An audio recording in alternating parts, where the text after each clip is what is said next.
Hey everyone, and welcome back to another video. In this video, I'm going to show you how to write good show notes on Whatnot. Now, this video is going to be particularly useful for individuals who are thinking about selling on Whatnot. And so if you haven't already, you can check out my link below where I have a full tutorial on how to sell Pokemon cards on Whatnot. But my show notes it looks like this, where I basically explain how the show works. So it's a $1 5-second sudden death auction. And I usually have a back display, but with the back display, I let people know that they have to offer close to market. But if we get enough people inside of the Whatnot stream, I'll run the back display. So basically, with your show notes on Whatnot, first you have to explain how your stream works. If there's any commonly asked questions that you tend to get, usually putting those answers into the show notes is a good way to actually fill up your show notes and such.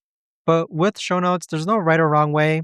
This is just what I use to just explain how my show specifically works. Your show might work differently from mine. But once again, if you want to go ahead and check out the link down below in the description, I do have a full tutorial on how to sell Pokemon cards on Whatnot.